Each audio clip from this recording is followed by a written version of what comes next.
কম খরচে বেশি লাভ হওয়ায় ভুট্টা চাষে আগ্রহী হচ্ছেন রাজবাড়ীর কৃষকরা। আমরা এবার রাজবাড়ির আমাদের সহকর্মী রয়েছেন মিঠুন গোস্বামী, তার সঙ্গে সরাসরি যুক্ত হব। মিঠুন, জানাবেন এই ভুট্টা চাষের বিস্তারিত কি তথ্য আছে আপনার কাছে? ধন্যবাদ নাফিজা। আমি এই মুহূর্তে রয়েছি কিন্তু ভুট্টা ক্ষেতের পাশেই। ভুট্টা কিন্তু একটি লাভজনক ফসল বলছে কৃষক। যে জমিতে আসলে অন্যান্য যে ফসল হয় না সেই জমিতেই কিন্তু এই ভুট্টা চাষ করছে কৃষকরা। মোটামুটি এই চাষ করে কিন্তু অনেক কৃষকই স্বাবলম্বী হচ্ছে। তবে খরচের বিষয়টিও আমরা এই জায়গা আসার পরে স্থানীয় যেসব কৃষক আছে তাদের সঙ্গে কথা বলেছি। আমরা একটু কথা বলবো, একজন কৃষক আছেন। আপনার কাছে একটু জানতে চাচ্ছি যে ভুট্টা চাষে আসলে খরচ কেমন এবং দাম নিয়ে আপনারা কতটা সন্তুষ্ট? আসলে ভুট্টা চাষের দাম নিয়ে কোনোভাবেই সন্তুষ্ট না। কারণ হচ্ছে যে আপনি জানেন যে আমাদের অঞ্চলে যে জমিগুলোতে সব সব ধরনের ফসল হয়, আমাদের এই জমিগুলোতে সিজনে 3টা করে ফসল হয় এক এক বছরে।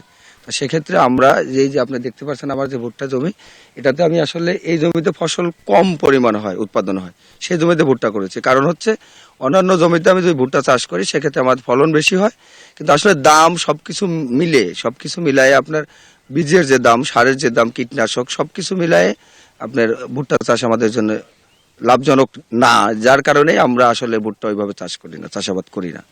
যার যার যে ক্ষেত্রে আমরা আসলে ভুট্টা চাষ থেকে নিজেদেরকে সরিয়ে নিচ্ছে বা আমরা আগ্রহী হচ্ছে না, এই আর কি।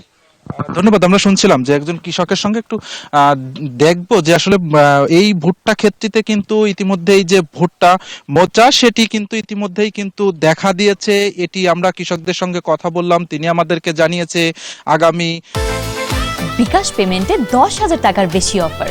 শপিং চলছে তো। 1.5 থেকে 2 মাস পরেই কিন্তু এই ভুট্টাগুলো তারা হারভেস্ট করতে পারবে। এছাড়াও কিন্তু এই ভুট্টার পরে কিন্তু এই ক্ষেত্রে আবারও ভুট্টা চাষ করা সম্ভব হবে। কৃষকরা বলছে যে আসলে এই যে জমিতে ভুট্টা রয়েছে এই জমিতে পেঁয়াজ বা অন্যান্য যেসব রসুন অর্থকারী ফসল সেই ফসলগুলো কিন্তু এখানে খুব বেশি একটা ভালো হয় না, যার কারণে কিন্তু কৃষকরা এই চাষটি করছে। আমরা কৃষি বিভাগের সঙ্গে কথা বলেছি, কৃষি বিভাগ আমাদেরকে জানিয়েছে চলতি মৌসুমে প্রায় 1520 হেক্টর জমিতে ভুট্টার আবাদ হয়েছে। লক্ষ্যমাত্রা ধরা হয়েছে প্রায় 2200 মেট্রিক টন।